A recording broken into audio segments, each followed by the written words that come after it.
आरंभ होईछि कुलडिया अभयारण्य और नीलगिरी रे पक्षी गणना कार्यक्रम 4 स्थान में चली गणना नियोजित अच्छा वन विभाग 4 टीम 40 जनरू अधिक वन कर्मचारी समेत सबुज बाहिनी सामिल अच्छा कुलडिया अभयारण्य भितर खुमकुट बुगालीबंध रिसिया आदि स्थान में चली पक्षी गणना नीलगिरी रेंज पद्मतोला ह्रदे चली पक्षी गणना डीएफओ तत्वावधान में चली पक्षी गणना कार्यक्रम एने अधिक आलोचना कर नीलगिरी प्रतिनिधि सुकांत दास। आरंभ होईछि चलित वर्ष पक्षी गणना नीलगिरी एवं कुलडिया अभयारण्य थिबा जल उत्सव मानकरे चली पक्षी गणना कार्यक्रम तेबे मु मोर सजिन कवि चित्र देखेबे देखंतु ये होछि कुलडिया अभयारण्य भितर थिबा बुगालीबंध जल उत्सव दृश्य जोठी कि वन कर्मचारी माने सबुज बाहिनी कर्मचारी माने वर्तमान विभिन्न प्रकार सामग्री नहीं से माने पक्षी गणना कार्यक्रम नियोजित अछंती तेबे देखिपे चित्र पूर्व वर्ष जेभली 22 प्रजातिर ऊर्ध्व पक्षी मान चिन्हट करा जहाँ जो थे कि 1000 रु ऊर्ध्व पक्षी को चिन्हट करा तेबे चलित वर्ष बुगाली बंधरे पक्षी गणना चली टिके आलोचना करबा सार अच्छी आज्ञा पक्षी गणना कार्यक्रम चली केमती कौन गणना चली गणना कार्य तो चलती भोर 5:30 रु आम आरंभ कलुनी आम सहित परिवेशविद अच्छा आम एसएफ सार को निर्देश क्रमे वन कर्मचारी और सबुज बाहिनी आम जो बुगाली बंध ठारे जो वाटर फॉल सेंसस चलती चली कौन कौन सब पक्षी चिन्हट करा पक्षी विभिन्न प्रजातिर अच्छी आम सरिले आम आपको जनइबू तथापि मोटामोटी कहले केमती कौन पक्षी को सब चिन्हट करा कौ जंत्र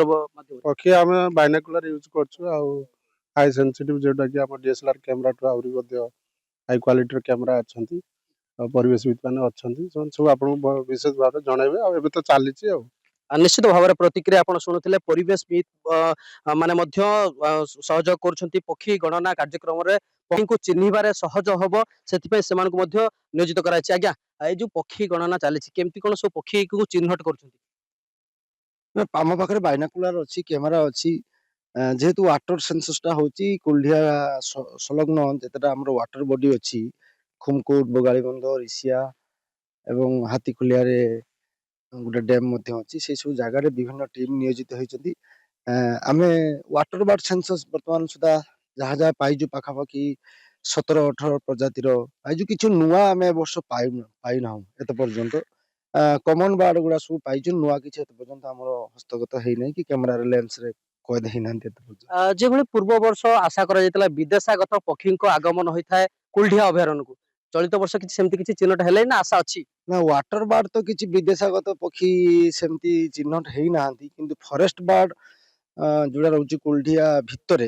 से गुड़ा आपनकर विदेशागत पक्षी रोचुनी किंतु वाटर बार्ड सेमती आम किसी विदेशागत पक्षी पाऊना एबे सुधा पाइबू मध्य ना आज कौन कौन सब पक्षी सब चिन्हट कर सारे कॉमन मरहन है ब्लैक विंग जाकाना तापर पॉन्ड हिरन लिटिल इग्रेट वाटर हेन ये सब कॉमन बार्ड गुड़ा आम पाइचु आशा कौन आशा अच्छी देखिए आम तो आगू चलीचु आहर तो टाइमिंग अच्छी 5:30 आम आरंभ करूँ आहर तो टाइमिंग अच्छी देखा जाऊ आम भितर भितर वाटर बॉडी गुड़ा जिते तौक जाकि पाखापाखि वाटर बॉडी पाखक जाकि देखु जदि आउ किछि नुआ प्रजातिर पाई परिबो ताले भलो हो निश्चित भाव में आप प्रतिक्रिया शुणुले नुआ प्रजातिर पक्षी मान चिन्हट करने ये पक्षी विशेषज्ञ जहाँ कहते आज्ञा पक्षी गणना चलती ये जो अत्याधुनिक जंत्रपाति माध्यम चिन्हट कर कौन कौन सब पक्षी पाइले ना आम 5:30 पहुँचलु विभिन्न प्रकार प्रजातिर पक्षी के आम लक्ष्य करुँ गत वर्ष आम 22 प्रजातिर सब पक्षी की देखी आम आशा करूँ ए वर्ष किसी नुआ पक्षी जल उत्सव रे बोली किंतु वर्तमान सुधा सेमती नुआ पक्षी आम जापारू ना आम 5:30 चलती आगू चेष्टा करूँ नुआ प्रजातिर जल उत्सव देखा जीव ताले बहुत सुंदर हम भल हम तेणु सकाल पूरा टीम सहित आसलु कुलडिया अभयारण्य भितर बर्तमान बुगाली बंधर चलती विभिन्न प्रकार टीम गठन होते आम आसिक लक्ष्य करुँ तथ्य दबु वन विभाग को कौन प्रजातिर पक्षी मैंने रोचान तेणु आम आशा करुँ गोटे नुआ प्रजातिर पक्षी गोटे कुलडिया पाइबे आशा रखी निश्चित भाव में आप प्रतिक्रिया शुणुते जो कुलडिया अभयारण्य एवं तत्सहित नीलगिरी संरक्षित जंगल पद्मतोला ह्रदे चली पक्षी गणना कार्यक्रम 4टी स्थान में पक्षी गणना कार्यक्रम चली बेले वन विभाग आशा रखी चलित वर्ष विदेशागत पक्षी को चिन्हट करिबो एवं परिवेशविद ଏବଂ जो पक्षी प्रेमी माने रहिछन्ति सेमानक पई खुशी खबर आनिदेव। नीलगिरी सुकांत दास, नंदिगोष टीवी।